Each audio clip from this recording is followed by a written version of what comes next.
Hi everyone, and welcome to the video presentation for Module 3, which is a review of secondary function chords. So in this video we're going to talk about creating and resolving secondary dominant chords, creating and resolving secondary leading tone chords, realize a figured bass example with secondary function chords, and we'll go over how to analyze secondary function chords with Roman numerals. Okay, so let's talk about secondary function chords first. Secondary function chords are chromatic chords. So these are chords that do not naturally occur in whatever key we're in. And that's because they contain pitches that do not exist in that key. All right, so for example, here we're in the key of G with 1 sharp in the key signature, but you can see that the first chord here has a C sharp in it. That C sharp is chromatic, which makes this chord chromatic, and so it does not belong in the key of G. So we say that it has a secondary function because they only work in the key that they're taken from. Okay? So since there's a C sharp in that chord, it will only work in a key that has C sharp. And the key that has C sharp and F sharp from our original key signature is the key of D. So this chord only works in the key of D. It doesn't work in the key of G, so we say that it has a secondary function. Okay? And that's indicated by the Roman numeral there, 5/7 of 5. So we're saying that this is the 5/7 from the key of the 5. In the key of G, the 5 is the key of D. Okay, so we say that these chords tonicize a note other than the tonic of the piece. So normally, the place of rest in the key of G is the note G. But when we have a chromatic chord, a secondary function chord, we're tonicizing a note other than that G. So in this case, we're tonicizing the note D. So that chord, that 5/7 of 5, serves as the dominant chord which leads to D in the key of D. So we call it a 5/7 of 5. So we're tonicizing the chord D. Okay, so there are two kinds of secondary function chords, at least while there are two common kinds. The first is the secondary dominant chord, and that has to be a major triad, or it can be a dominant 7th chord, and it's basically a 5 or a 5/7 from another key. And the third of this chord is always the leading tone of that key, and the 7th is always the fa in that key, so the 4th note. So the leading tone has to lead up to the tonic of the new key, right, of the borrowed key, and the fa has to lead down to the 3rd of that key. So you can see here in this example, this key has 1 flat, so it would be F, but our first chord there has an F sharp in it, which obviously does not belong in the key of F. But it does belong in the key of G minor, which is what that next chord is.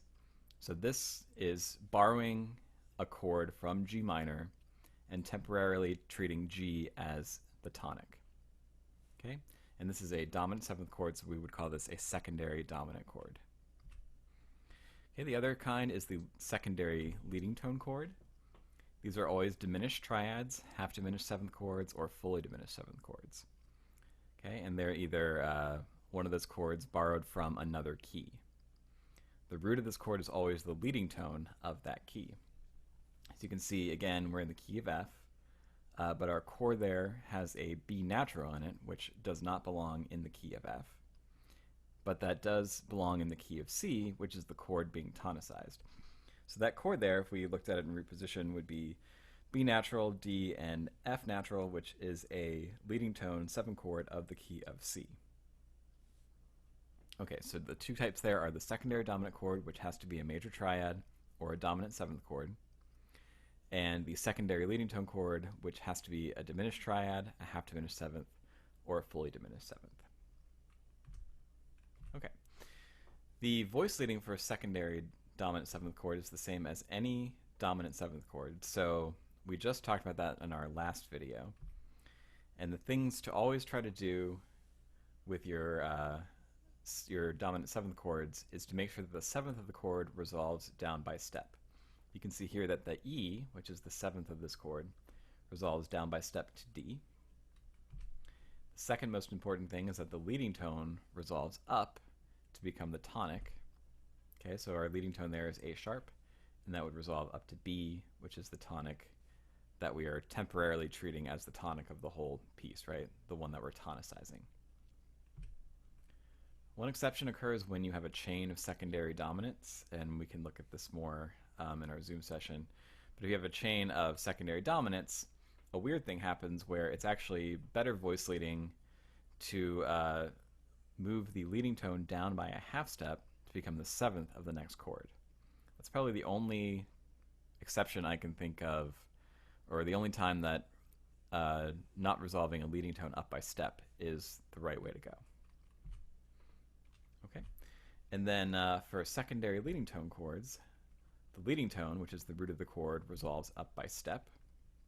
So in this example, that B natural is the leading tone, the root of this chord, which is also the leading tone of the chord that we're tonicizing. That has to resolve up by step. If it's a seventh chord, the seventh has to resolve down, and the seventh in this case is that A flat there. So that would resolve down to G.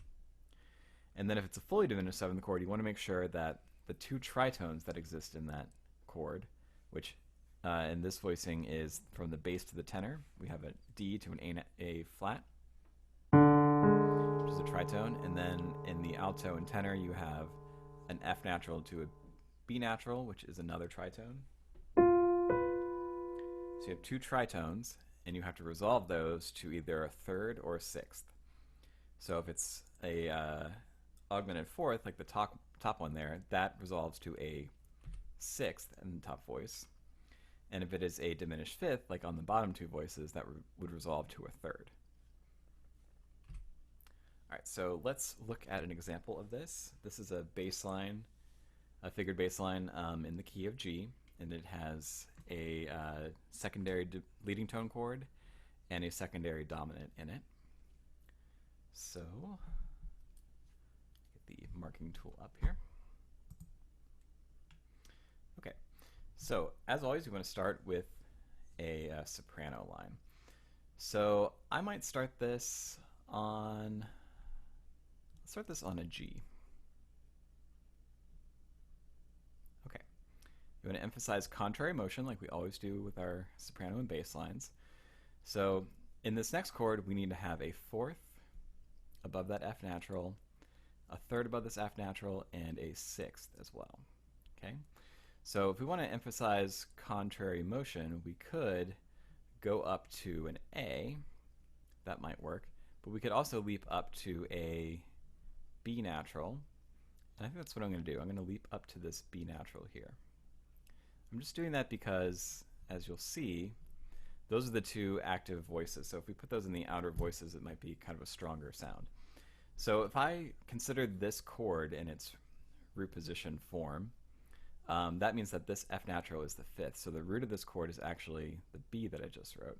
So it'd be B, D, F, and A. So that means that I just wrote the root of the chord, and let's see what kind of chord this is. I'm going to play it real quick. So you can hear that it is a diminished triad on the bottom with a minor seventh on top, so that is a half diminished seventh chord. And I know that I just wrote the leading tone in the soprano, so I know where that needs to go. So the leading tone should always resolve up by step. So that B natural should go up to a C. Okay, let's just see how that sounds.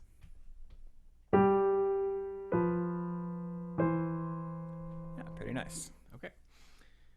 So the seventh of that chord, A, we actually don't have yet, but one of the tritones has been created between the bass and the soprano, which is the F natural to the B natural. That's a tritone. And we've already done half the work because we've resolved that to a sixth in the next chord. So we're good. Okay, so let's pick another note to follow our soprano. And it looks like our bass line is going up by leap. So a good thing to do to balance that out would be to go down by step. So we can go to a B, which works in that chord because it's a third above the G. So that's great. And then we maybe want to continue our contrary motion, maybe ending up on an A. That's an octave.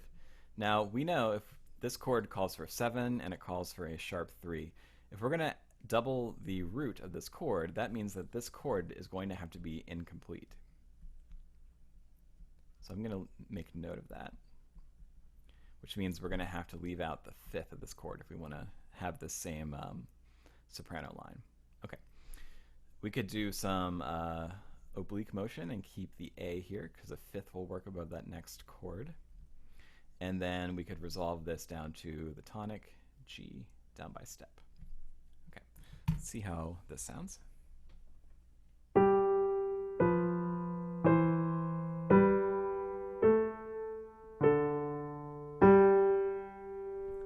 Okay, not bad.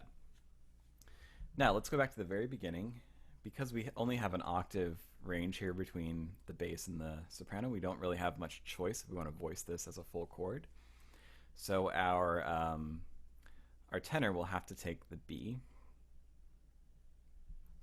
And if we want this to be complete, we could give the alto that note D there. Okay. Let's look at the next chord. So we need to still get a third in here, and we need to also have a sixth. The sixth is a D above that F natural, so we can keep our alto on D. A third would be A, and it looks like our tenor could easily step down to that. And that's a good voicing for that chord. Let me erase the rest of this garbage there. Yeah, great. Okay, so that's pretty good voice leading there, I think. Some good contrary motion with the lower lines moving down, the soprano leaping up a third, and our alto staying on the same note. Some good variety of motion there. Okay. Our next chord, we already have our sixth. We need to get the note G in here, which is the third. So it looks like our tenor could do that. We might regret that, but we'll see. Yeah, I think we are. Okay. Our alto could go up to the E here. All right. Now, in our next chord, we already have our third. We need to have a, we could double that alto on the G, but I think that's going to make our life kind of tough. So we're coming up on a point where we need to, again, we only have an octave here in this second chord of the measure, so there's not really much choice in how we can voice this. And in fact, if we want to have all the notes that need to be in this chord, there's really only one way we can voice this, because we need to have a third and we need to have a seventh.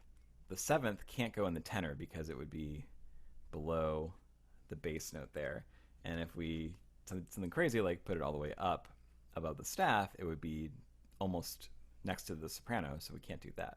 So the only place we can the only thing we can really do is put the G, which is the seventh above the chord, in the alto. And then our only other choice, or we need to include the third too, which is the C sharp, so that has to go in our tenor. So it's really all we can do to voice that chord correctly and include all the notes that need to go in it. So we need to rethink what we did over here, which means we're probably going to need to get these notes, these guys, up a little bit higher than they were, especially our tenor voice. So why don't we have our tenor, instead of going down to that G there, they could go up to the C in this chord.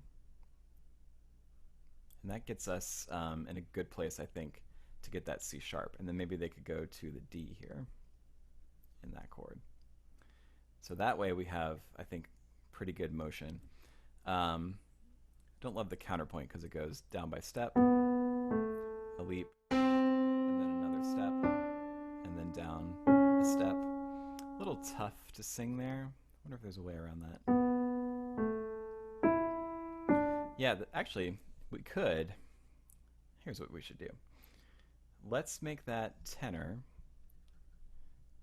have an even bigger leap, but then a step down. So we're going to have him leap from that A up to this E. So a perfect fifth leap.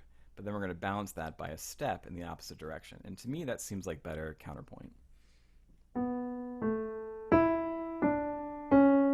Yeah, that's actually a pretty musical line, which is what we want. Okay, so that means that we need to find a place for the third in that chord. So we could give that to our alto. And that gets our alto up where they need to be too. Okay? And then in this next chord, our alto could stay on the G. And now, hey, we're even creating this seventh in the next chord by suspension, which is awesome. Then, of course, we know how we need to resolve this chord. Our alto G, which is on the seventh, needs to resolve down by step to the F sharp. And our C sharp in the tenor, that's the leading tone, so that needs to resolve up by step. But, so we could do that, but then we're missing the important part of this chord. So this is the chain of sevenths we were talking about, chain of dominant sevenths, because this is a secondary dominant here, and over here is the dominant of the key, so this is kind of a mini chain. So even though this leading tone, the C sharp, should resolve up by step, this is a case where the best voice leading is actually to have it go down by a half step to a C natural, because that's the seventh of this chord. Okay, so that's how that should work. Now over here in this chord, our F sharp, leading tone definitely needs to resolve up by step this time. So we'll put her up there. And then our seventh in the tenor should resolve down by step to give us the third of the next chord. That turned out pretty well. I like our actually interesting tenor line, which is a rarity. Let's play this.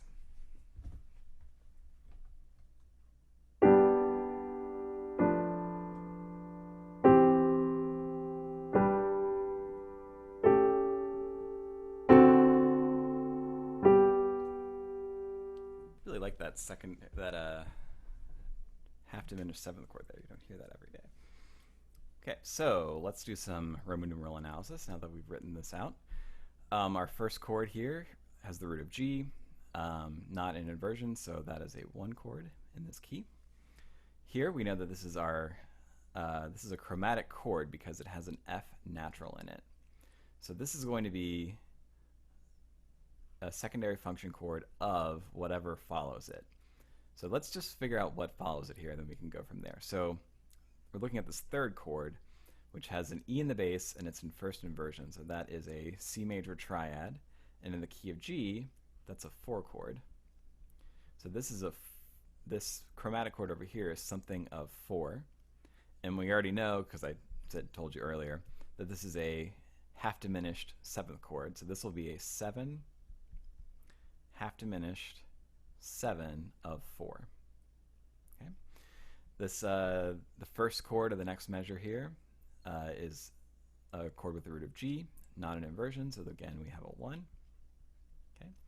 Over here, this has a chromatic note in it. It has that C sharp, so again this is going to be something of whatever the next chord is. And we know that this is a dominant 7th chord because we have A to C sharp is a major 3rd. We have A to G, which is a minor 7th, and we repeated that root there. So this is a 5/7 of something. So let's figure out what that something is. So let's look at the last chord in this measure, which is a 7th chord built on the dominant. So this is a 5/7. So we know that this chord over here with the C sharp is a 5/7 of 5. And then our last chord, of course, is 1. And then our cadence is a perfect, authentic cadence. All right, play that one more time.